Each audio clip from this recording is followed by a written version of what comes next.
Here we go. Look, it's Ningguang and Keqing. Are they saying something? Are their speeches over? As said previously, Rex Lapis's soul returning to the heavens is the end of the contract. And it is also the end of an era. 3,700 years of contracts burnt and reduced to ash. We, the people of Liyue, were indeed prosperous. But blinded by our prosperity, we forgot that time can be pitiless. The long, unending dream of our Archon walking among us.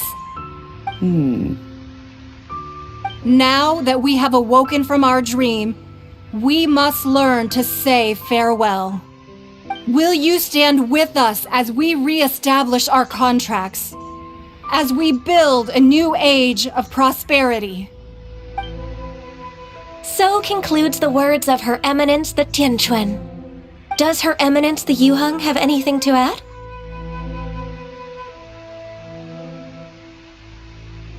Huh?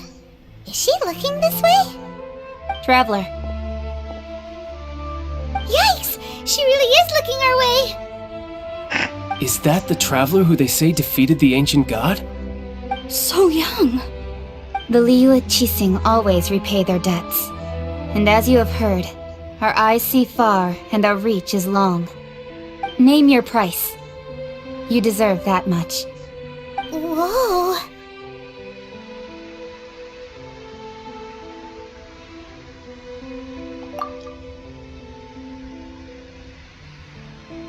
Wow, could you help me put up some missing person posters?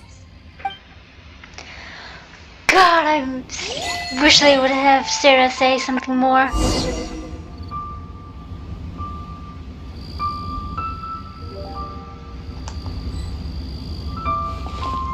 Ah, Rex Lapis. Oh, Rex Lapis.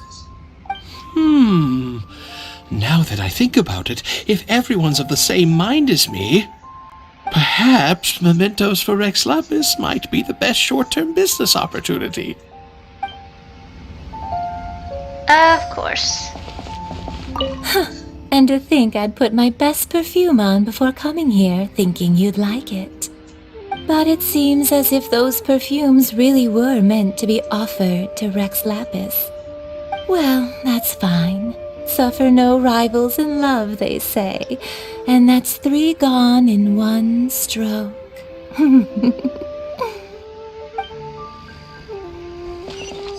As for the mortals and adepti of Liyue, what shape shall our relationship take from now on?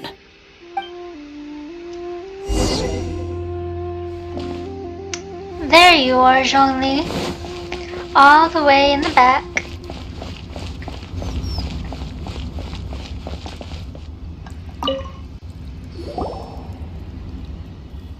Hey, Zhongli! Look at this! Everyone in Liyue is caught up in their emotions, thinking that they'll never see Rex Lapis again. And here you are looking all relaxed.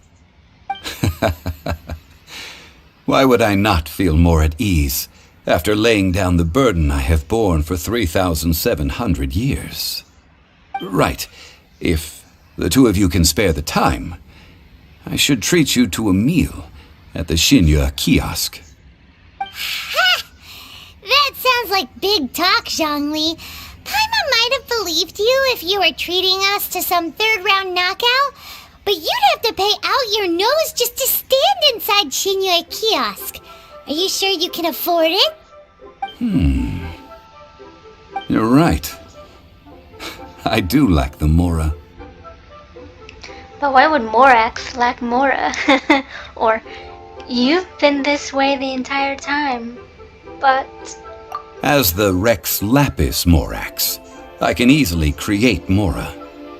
But since I have chosen to walk this earth as the mortal Zhongli, I should abide by the same rules that mortals do.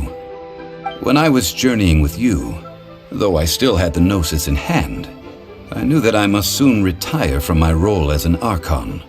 So I had to rehearse a little for my new life. Oh, no wonder! Paimon gets it now. You didn't look at the price tags when we were spending because you've never had to. But since you weren't used to not being able to just make more Mora as and when you wanted to, you had to try becoming a parasite to society who lives off of other people's credit. Well, we were only spending Fatui money. You don't have to say it like that. In the City of Commerce, we do not merely exchange money or goods. We also exchange knowledge, memories, and foresight, as well as positions, roles, and lives. The Archon Morax could never experience life as the true mortal Zhongli could, no matter how many times he descended to be with his people. I must thank you for that. I will treasure the memories that I made as Zhongli, traveling the streets of Liyue with you. It was a fine journey. That is true. But there is no journey that does not end. No meetings without partings.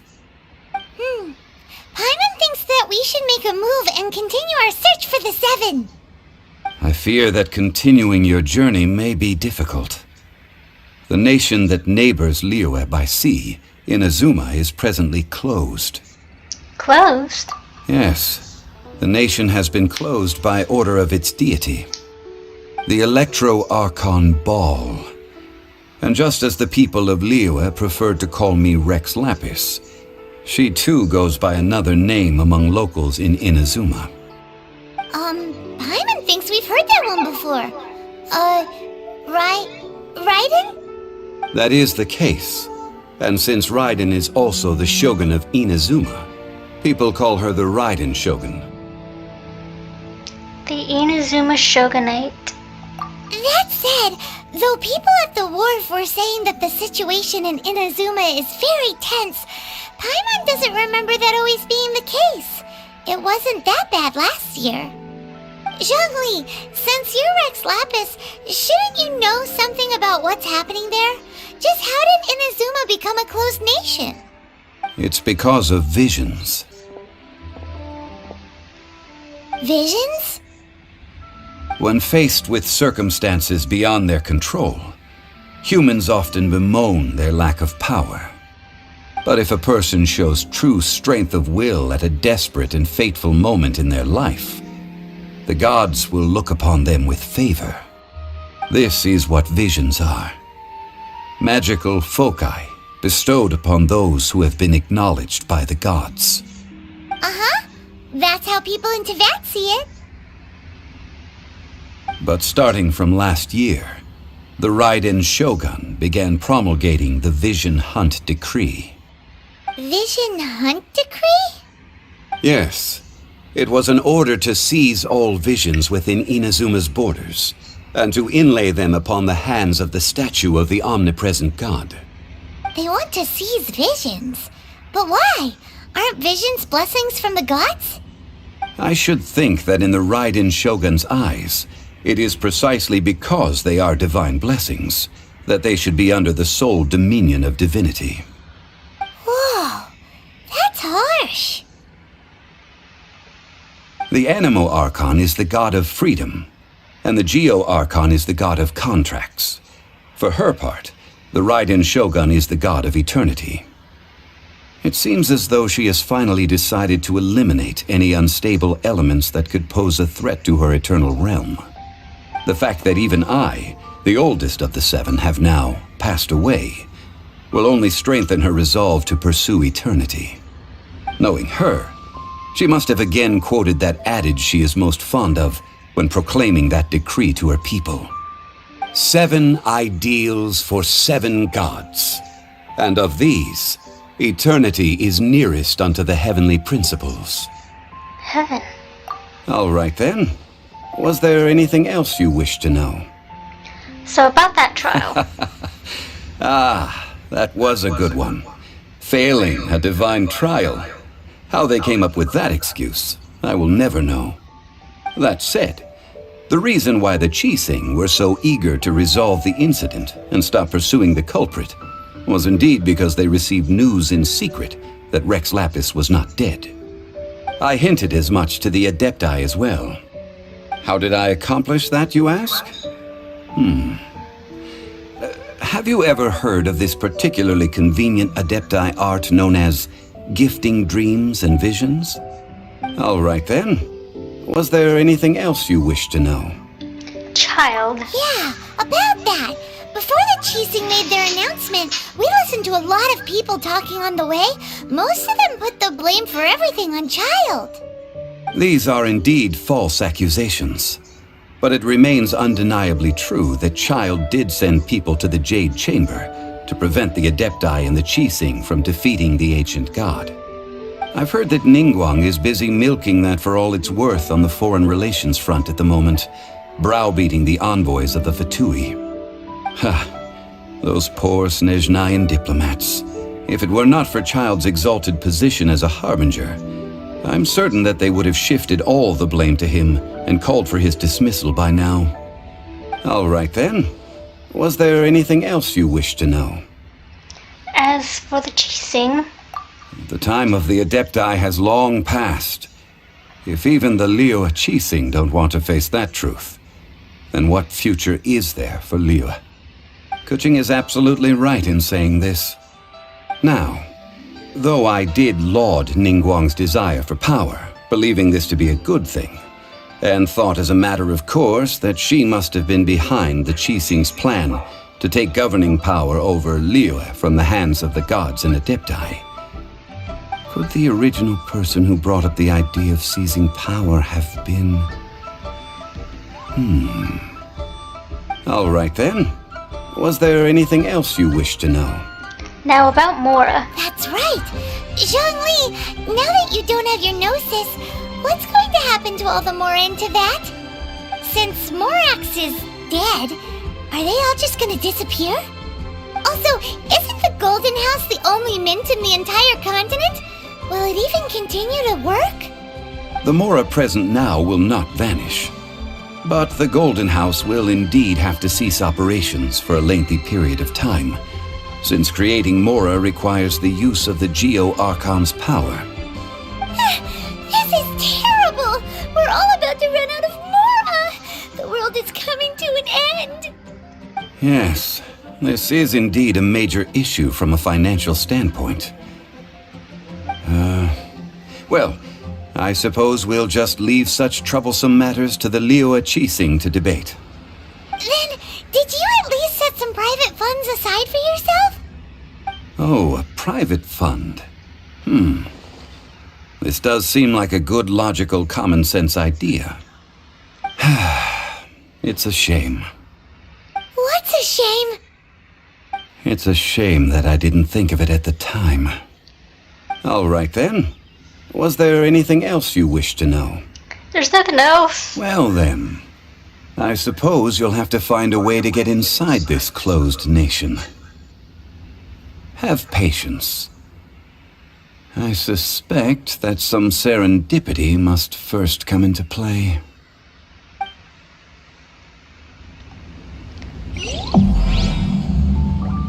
Alright. Yeah, I know.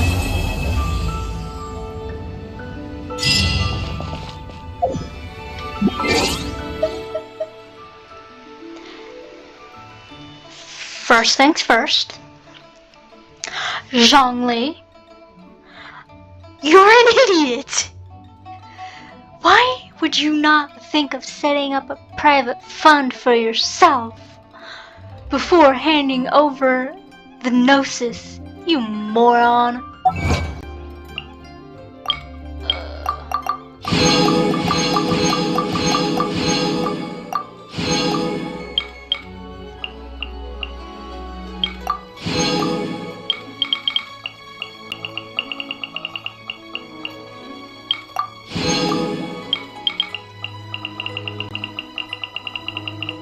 Alrighty. Holy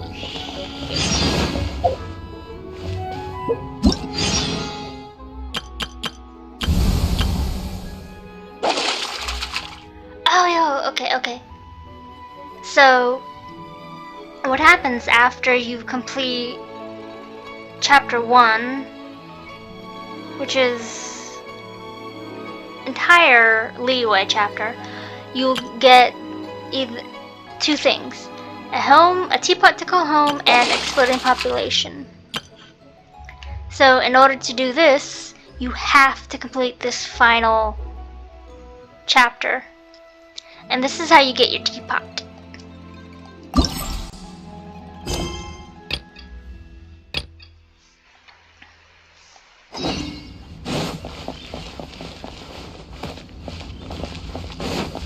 And I will be doing that one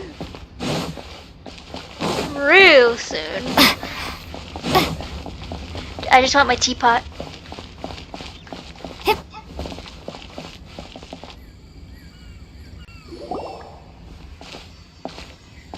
Ah, children, come, come. You've arrived at just the right moment. I've been looking for you. Oh, what is it, Granny?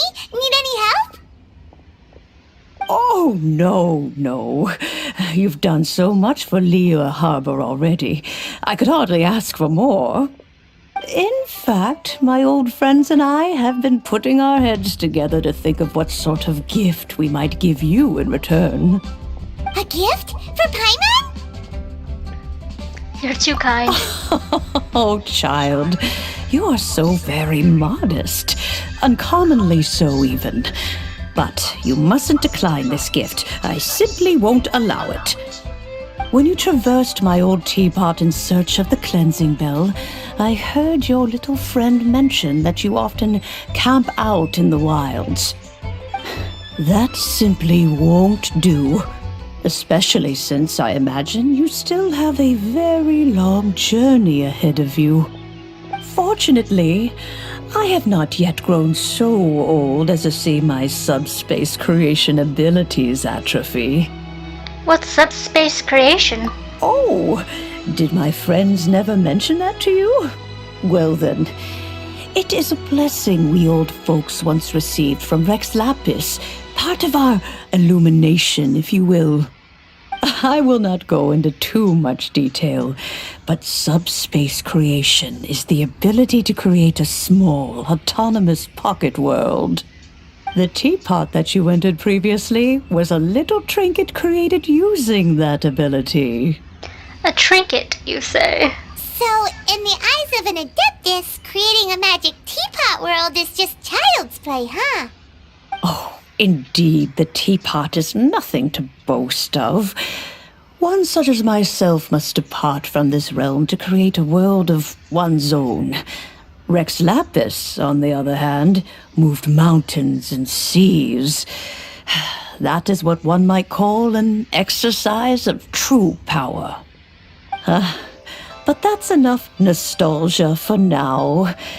The gift that I have prepared for you just requires a few final materials to add the finishing touch. I can help you look for them. That's right! Finding stuff's what we're good at, after all. Oh, settle down now, children. There's no need for you to go running hither and thither. I have already found a fleet-footed youngster to prepare what I need. What's more, I doubt that you would know how to find the materials I am searching for. Some of them are very rare indeed these days. What are those, if I may ask? Well, for starters, I require some shimmer soil from the banks of Dihua Marsh. Back in the day, it could only be found where the glazed lilies thrived most profusely. You would have to dig downward, following the roots of the glazed lilies, and if you were lucky enough, you just might find a small patch of shimmer soil there. But almost no one has been able to find shimmer soil in this manner since Dihua Marsh came to be the way it is today. Even more difficult to find is smaragdus jadeite, which must be chiseled from the rock of the chasm. Or so it used to be. Ever since the Blackcliff Forge opened for business, they've slowly but surely stripped the mines all but completely bare of it.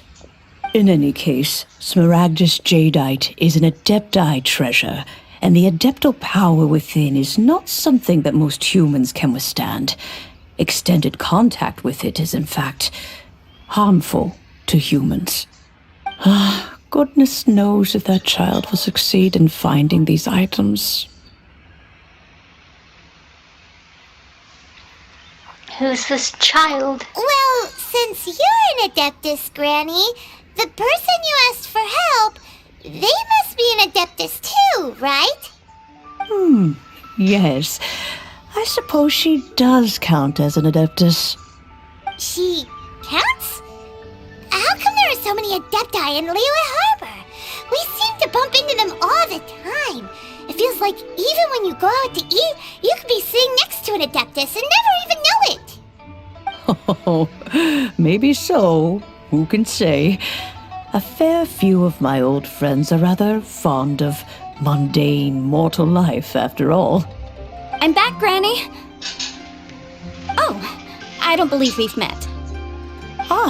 Allow me to do the honors. This child here is Yen Fei. She's the one helping run some errands for me.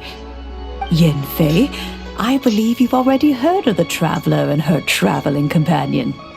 Of course, who hasn't? Much has been written about you in the Millilith's records. You became one of Liyue's most wanted after the Millilith marked you as a suspect following the incident at the Rite of Dissension. After which, you fought off the Millilith at Julian Karst and made contact with the Fatui. Before finally defeating an ancient god together with Granny and her associates, and subsequently being cleared of any and all suspicion by the Chiseng. What a shame. Shame? A shame that we didn't meet sooner.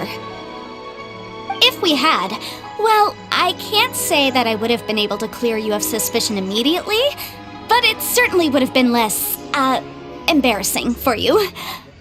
Allow me to introduce myself once more. I'm Yenfei, a legal advisor. Got a legal problem? You can come right to me. Oh, yes, here's my business card. You'll find it has my contact details and office address. Keep it handy. If you have an urgent issue, just leave me a note at this address. Oh, and I almost forgot to mention, I offer a very generous discount for first-time customers. All right, Yenfei, all right. Let's get to the business at hand. I do not think these two are in any dire need of legal assistance at the moment. You'll have to excuse Yenfei. She's always been like this, ever the talkative one when it comes to her own affairs. Are you really an Adeptus? Paimon was gonna ask the same question. You seem really different from the ones we've met before. An Adeptus? I guess, kinda. My old man said he was one anyway. He mentioned that he once campaigned with Rex Lapis for a long old time, and then after that was all over, he went back and married my mom. They had me, and once I was all grown up, the two of them upped and left on a journey, leaving me with Granny here.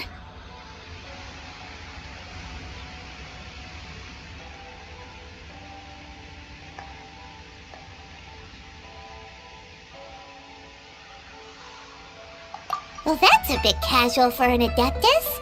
Aren't you guys supposed to sign solemn contracts to protect Liyue Harbor and all that stuff? What do you mean he just went back to get married? Well, my dad did say that he'd talked it through with Rex Lapis and that he was fine with it.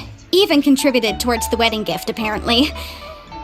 Anyway, let's not dwell on that too much. So, Granny, I've gotten a hold of most of the stuff you asked for, except for Smaragdus Jadeite. I couldn't find any at all. Is that so? But Smaragdus Jadeite is really rather essential. Yenfei, are you sure you can't find some other way? They have helped Liyue greatly, after all. It is only right that they are duly rewarded. I know, Granny, you've told me 1,000 times already. Well, the chasm's definitely a no-go, but there's still a chance we can figure out some alternative means of procurement. Hold on a moment. Let me have a look.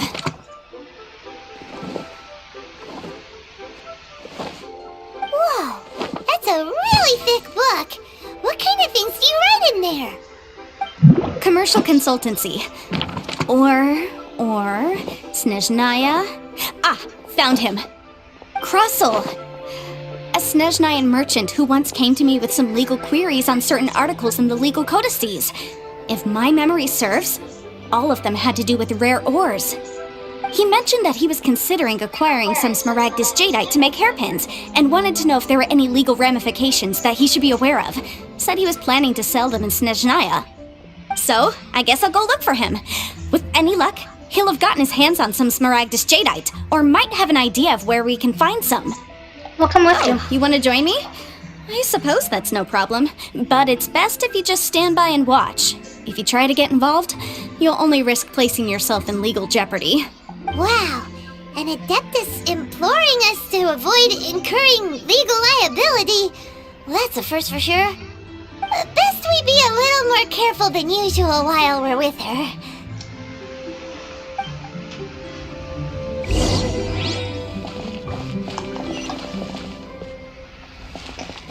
And down we go, y'all. Now if I can just stop.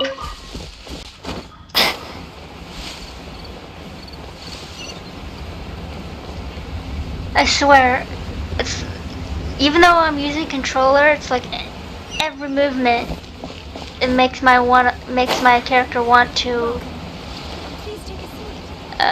climb on things.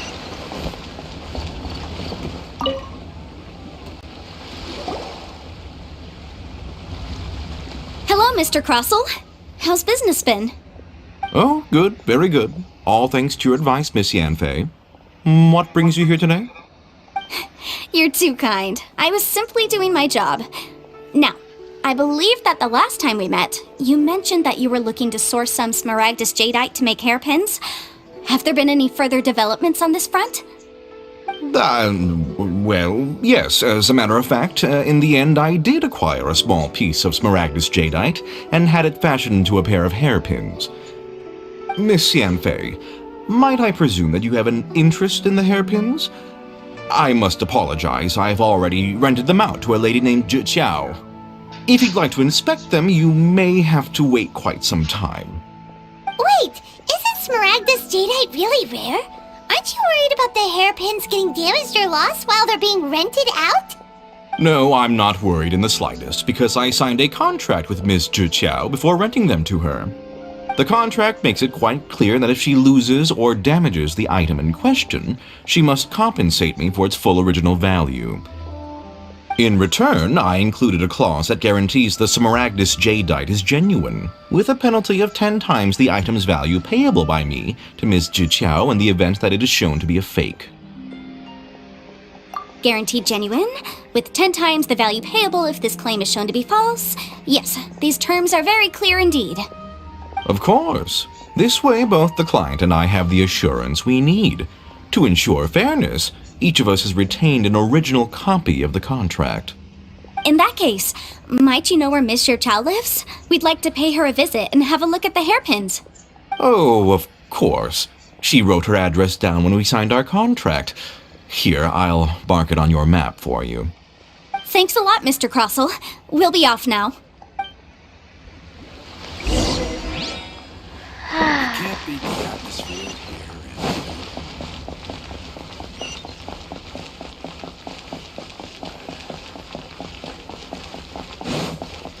Yeah, I might not be able to get to the entirety of the, getting the teapot. Feel free to look around. We're looking for the Leo. Sorry, dear. Huh?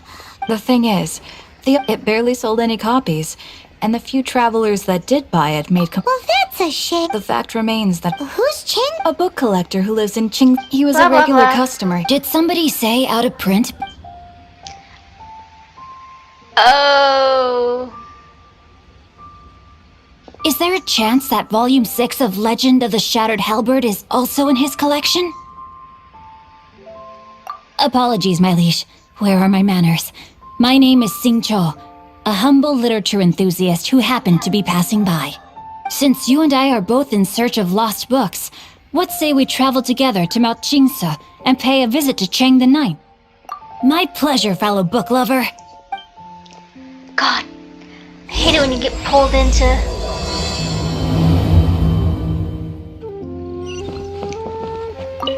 a, cutscene.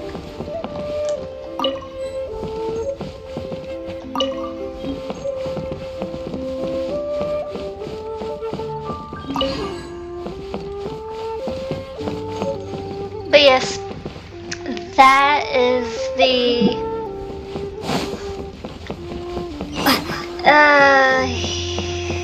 brother.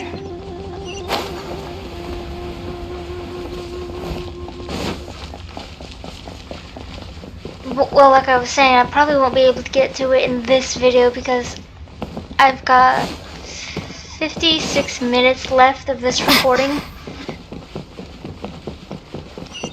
And I would like to get some of this stuff edited. Oh, whatever shall I do? Before tomorrow comes out. So that way I can at least give you guys some stuff for tomorrow, Wednesday, Thursday, Saturday, Sunday, and however long it'll take me. Because I'm still trying to plan on my schedule of the longer videos being on Fridays. So this video that I'm recording right now should be up in its long form next Friday. Yes, that's me. Is there something I can help you with? How do you do, Monsieur Chow? We understand from Mr. Crossell that you recently rented a pair of hairpins from him. My associates and I are very interested in them. Would you mind letting us take a look at them? The hairpins. I can't lend them to you right now. I've lost them. I don't know how it could have happened. I always kept them right by my side, and I hadn't even worn them yet. I spent so much money on them. If I have to pay their original value, there's no way I could come up with that amount of money on such short notice. My family is in the ore business too, but business has been suffering ever since the chasm was sealed off. We now have a backlog of paid-up orders just sitting around, so we've been having to purchase some stock from other ore merchants to complete them. A big banquet is coming up in a few days, and several ore merchants I know of will be there. I need this opportunity to mingle and discuss prices. That's what the hairpins were for, to keep up appearances. I can't have them looking down on me. But now that I've lost the hairpins, what will I do? Why does Paimon have a sudden strong sense of deja vu? Maybe because this is where the part where we say we can help. Would you really? I sent a commission to the Adventurers Guild, but I haven't heard anything back from them yet. Hold on. Don't run off looking for the hairpins just yet. Monsieur Chow, would you let me have a look at the rental contract you signed? Huh? Well, I mean, sure, I have it right here. Here you are. Let me see.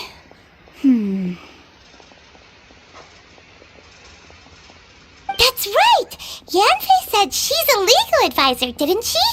Maybe she can help Juchao somehow. That would be a little fair to Crossell. True. Though surely there must be a win-win solution. Right. I finished reading the contract.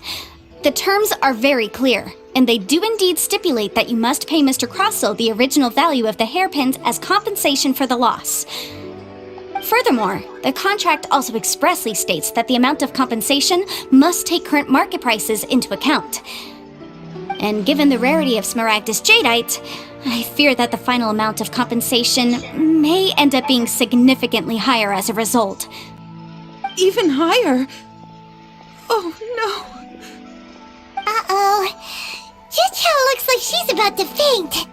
However, all of this is assuming that it is indeed genuine Smaragdus Jadeite that was inlaid into the hairpins. Did you really have to pause before saying that part?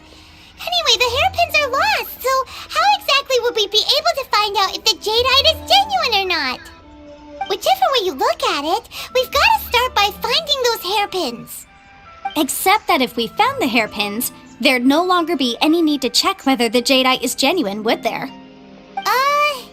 Seems right. Please. Please, Don't trouble yourselves over this. The fact is, I lost the item and I should pay compensation per the contract. Such a huge sum of money, though. However much it is, I will have to pay it. My family are merchants, after all. It's vital that we keep our word and respect our contracts. Now that it's come to this, I really shouldn't keep Crossel in the dark any longer. I'll go and inform him of the issue and then negotiate the amount of compensation. Yes, legally speaking, it seems this is the most sensible course of action. But before that, I have some questions about the hairpins. So hold on a moment, Mr. Chow. When you first touched the hairpins, what did you feel? What did I feel? Well, I remember that the gemstones set into the pins were perfectly smooth to the touch, like the finest quality jade. My family has seen much jade pass through its hands in the past, so I am quite certain of my judgment in this matter. Smooth to the touch, finest quality jade. Something the matter? No, it's nothing. I just need to re-examine a few things. Let's head over to Mr. Crossel's. Down we go again.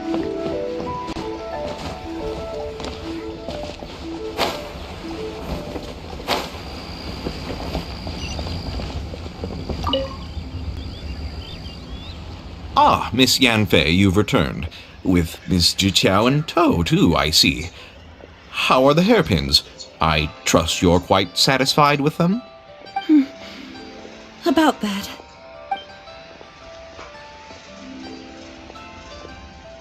You lost them? Are you serious? Do you have any idea how expensive they were? I'm sorry. Truly I am. I'll pay the compensation as per our contract. Every last mora. Mora? Do you have any idea what I had to go through to get my hands on that smaragdus jadeite? I just don't... Forget it. Talking won't bring them back. Since Miss Yanfei is here, I suppose we can just have her estimate the amount that needs to be paid. No problem. But before I can give an official estimate, I'll need to do a little market research. Ah, yes, and if I may just confirm again, it was in fact genuine smaragdus jadeite inlaid into the hairpins, correct? Of course! Genuine article guaranteed, or I pay back 10 times the value. Alright, understood. I'll conduct some market research, and once I'm back, I'll provide an official assessment of the sum owed by Mr. Chow in compensation. Please wait here, Mr. Crossel. Thank you very much. How could she lose my hairpins? She'd better pay every last mora that they're worth. Looks like I'll have to find some way to raise that money. Please wait, Mr. Chow. I have something to discuss with you. It's not convenient to speak here, so let's find somewhere that we can sit and talk in more detail.